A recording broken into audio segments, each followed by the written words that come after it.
So today, just a nice little quick project, something we can do until I'm waiting to do the oil changes I need so we can start the engine back up and do some more tests, is when we did the last run, this fuel filter was leaking right here at this joint. And I'd been warned about that before when I first put that in, posted on some of my Trans Am Facebook posts. They said that thing's gonna leak, and I agreed with it, but I needed it because the tank, when I when I bought this car, I pulled out 15 gallons of varnish that was probably like 5 years old. So I even let that tank sit dry for a whole winter up in Ohio. Then in the spring, I came in there with one of those really small vacuum attachments and vacuumed out the best I could. So I installed this just so I could see what was coming up, see what kind of gas it was getting, see if it was getting any debris, anything like that. The gas comes up, it looks good, it looks clean, no debris, so I'm happy just to delete it.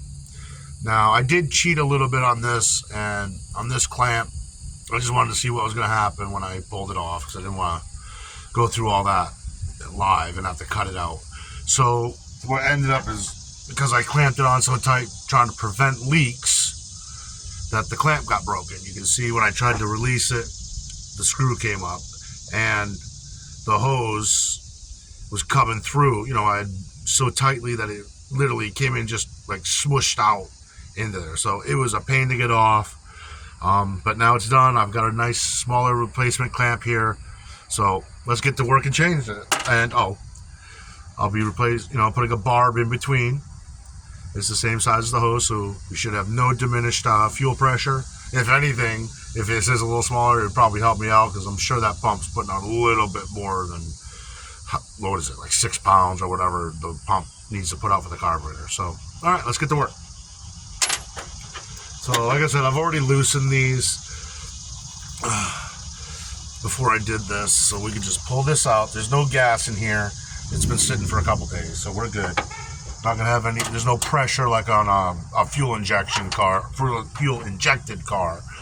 So we're just gonna put the barb in place. Tighten it down on this side. And I would be replacing this clamp with a nice small one like that, but I just don't seem to have one. Of all the hose clamps I have, I only had that one. So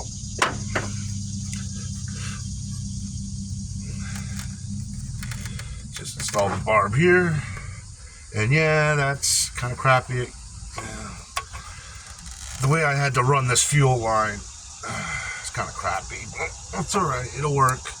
We'll change things around when we do a full restoration on things. We're just trying to get this running right now so we can do tests. And I can come in later and neaten up this line.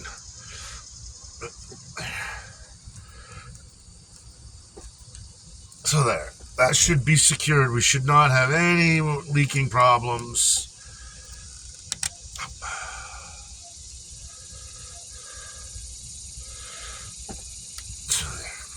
Okay, and hopefully that'll be good. So now you can see I've eliminated the fuel filter, and just have a barb in there. So that's it. I hope you enjoyed that. I hope people are enjoying this a little bit. I'm going to keep doing more. I am going to work on getting rid of this diverter valve and all, the heater core. But two things. A, I've got to get a barb. Oops, sorry, I know, bad camera angles, I'm sorry. But there's a valve here on the water pump. Yeah, I got to get a barb for it just so that I can run this hose into it. And the second thing is trying to get camera angles so that you guys can see it and see it well. So I am working on that, and that is coming up. Thank you. Bye.